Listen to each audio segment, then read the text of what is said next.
up, guys? Welcome back to the channel. I know it's been a minute and I'm not getting these 2 uploads a week. I'm sorry, I got a lot going on right now, but things should be ironing out. Obviously, if you hear me and watch the last video, I sounded sick. Good to go. So we got a lot to talk about, so I really want to get into everything. So yeah, let's just get right into it, guys. Oh my gosh. So we had the Legion Sports Fest that just happened about a week ago. And Kyron Holden came in smoking, right? Unplanned, trained for classic physique for a year. Coaching him said Kyron's not ready, doesn't have the wheels yet. Hops into Daytona, wins Daytona, comes into Legion, wins Legion. Now the difference between Daytona and Legion is we have 3 Olympians at Legion. You have Ruben Glass, you have Andre Ferguson, and you have Aaron Banks, the Olympia champion, right? All of those guys here, stack show. Kyron comes in and wins it. Honestly, his best package he's ever brought. Never seen Kyron look so good and conditioned.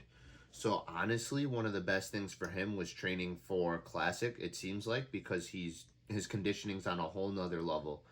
I paused it right here, which is funny, because look at Andre's face. Look at Dre's face. Look at it. He knows what's up, and I'm gonna rewind it just a little bit. And if you guys look, right, when they're waiting, look at Dre's anticipation. Like, it's like if Aaron loses, he wins. Like, just in his mind, it seems like, right? He was just anticipating, hoping the judges made the right call and everything like that, right? And yeah, so Aaron did step up to the plate. And unfortunately, he lost, right?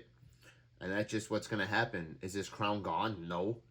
He lost at a show, but you still got to beat him at the Olympia, which is going to be in 3 weeks now from this upload. At the time, 4 weeks, right? So we'll see how Aaron comes back. Just looking at this, though, Aaron's shoulders seem to be a little off for some reason. They seem to be a little smaller than usual. And the chest seems just a tad flat. But him and Cuts are going to fix it. I'm letting you guys know. Aaron's probably still my favorite to win the Olympia. And, yeah, so, I mean, that's what happened, honestly. Kyron, honestly, won the show. It was crazy. I just couldn't, I could believe it after I saw some prejudging photos and everything. I had something going on that day, so I didn't get to watch it. But after seeing prejudging and everything, it was clear Kyron was smoking, right? So here's Aaron Banks' individual posing routine. And keep in mind, guys, individual posing routines versus when you're doing comparisons, it exposes a lot of people because individually people can look amazing, right? Look at Aaron. Aaron looks great. Little bit flat in the upper chest. And then he hits the Guidry here, which is very interesting because it's not part of his normal routine here. But he must have liked it, so he used it, right? The shorts are dope. They're Darth Vader shorts because he does play the villain, right? You know, in men's physique. And Aaron Banks still probably had the best back on stage, to be honest with you. You know, his lats, low inserted lats, along with the detail and everything, just looks very good. Kyron had more density in his back, but overall, Aaron looked really good. Just his shoulders were just a little bit off to me. So there's that. And then we're going to show you guys Kyron's individual posing routine. Kyron's one of my favorite posers and somebody that I took after when I first got into the sport. You know, he does this thing and then he hits it. Love that. For those that don't know, it's like a cameo to anime, right? He wore the Naruto Akatsuki shorts last year, and I love his personality and his posing, right? It just brings a different element to the sport instead of being super basic and everything like that. Hits it, right? Kyron looked great. Absolutely wonderful. Love the respect for this man. And all he ever does for the sport is show respect. No disrespect to anyone or anything like that. And congratulations, Kyron. Once again, you brought an absolutely lights-out package. This photo is crazy. Honestly, because last year I had Kyron winning, and he came in 6th. This year, It's going to be crazy. My predictions are, I've been trying to go through my predictions and I keep moving people around. It's hard to get these set in stone guys. Only 15 guys place. A lot of guys are going to do well. A lot of guys are going to show up. A lot of guys aren't going to show up. And that's just how it's going to be, right? So congratulations to Kyron. See you at the Olympia in 4 weeks. And Aaron Banks, see you in 4 weeks. Ruben, see you in 4 weeks. Andre Ferguson, see you in 4 weeks. And while we're talking about the Olympia, why don't we just bring up some guys that have been updating us? Not a lot of people have been posting many of their updates, but there are a few hitters that I believe that could be dark horses at this and place in the top 15. I'm not going to say easily because nothing's promised. So those that know, Drew Cullen, Chicago Pro winner, has been posting some updates recently. Look at the legs. You can already tell the conditioning is coming in. Look at the legs and the veins. It's crazy.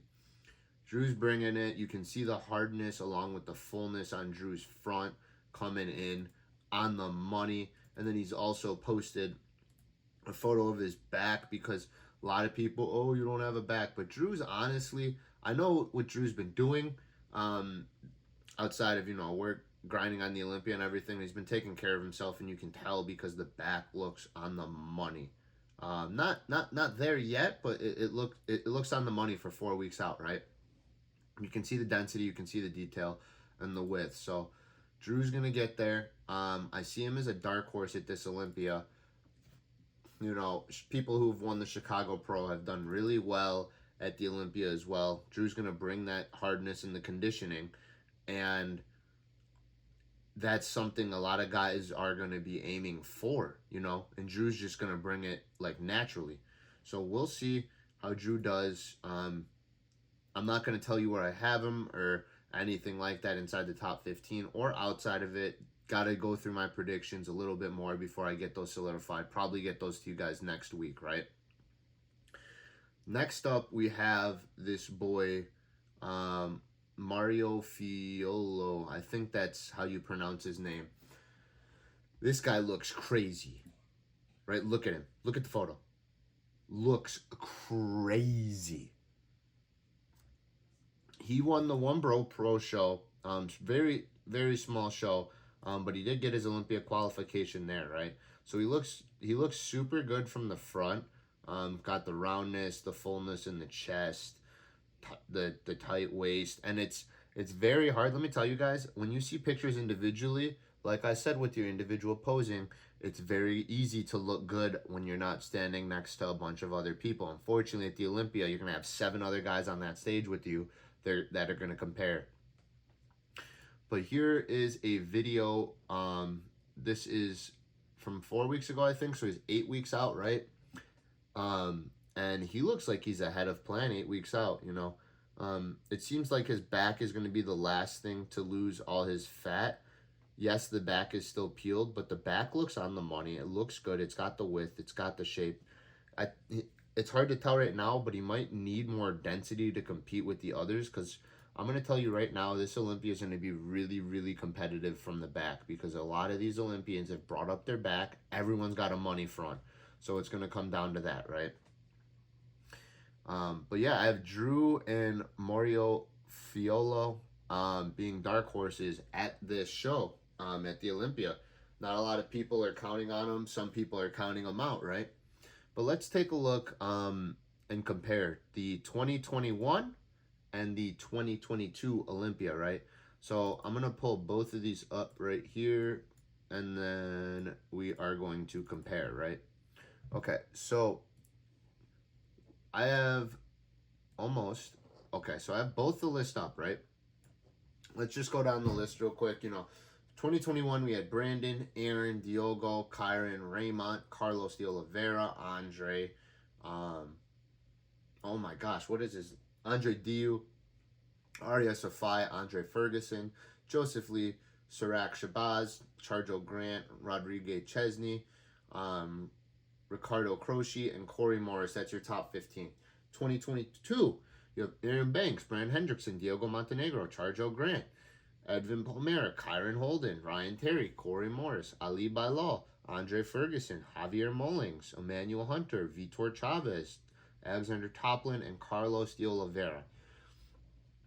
So if we just look at these two lists, how many people have been on this list and made the top 15, both Olympias, right? You got the top 3 right there, boom. You got Charjo Grant on both of them, boom. Kyron Holden on both of them. You have Corey Morris. Okay, hold on. We got 3, 4. Kyron, Corey Morris, Andre Ferguson in there, and then you have Carlos de Oliveira. So we got 8 guys, right? 8 guys that have been in the top 15 at both of the Olympias the last 2 years. Now, here's something. Ryan Terry is going to be in that top 15. I don't know where, but he's going to be. So that's 9 guys, right? We got 9 guys. I'm not going to say guaranteed, but really likely to come in that top 15. So what's that mean? We have 6 other guys that can make noise and, you know, get in that top 16. Even people that didn't qualify. Javier Mullings didn't qualify. And Toplin didn't qualify. So that opens 2 spots, right? Charjo Grant had some issues qualifying. Obviously did qualify and smoked the show. So we'll see what happens, guys. I think it's going to be one of the most interesting Olympias because especially with Aaron losing at Legion Sports, it makes a lot of people wonder, oh, can Brandon get his title back?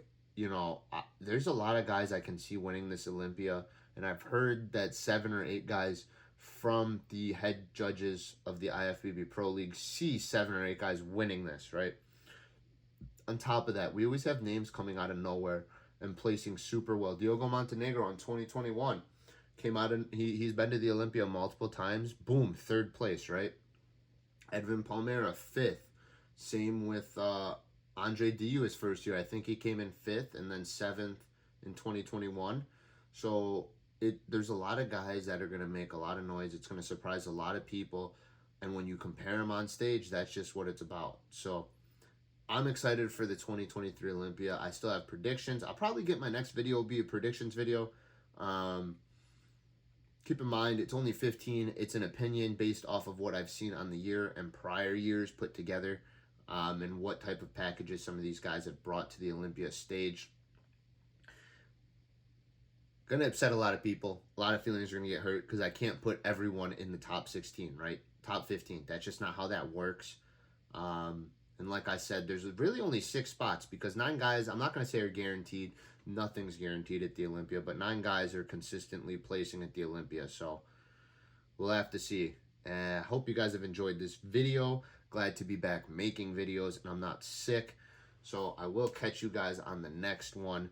I don't know when, but I'm going to be putting my predictions. I want you guys to put your early predictions in the chat, who your winner is, top 5, top 16 if you want to do that, top 10, whatever you guys want to do. And yeah, I'll talk to you guys next time. Take care.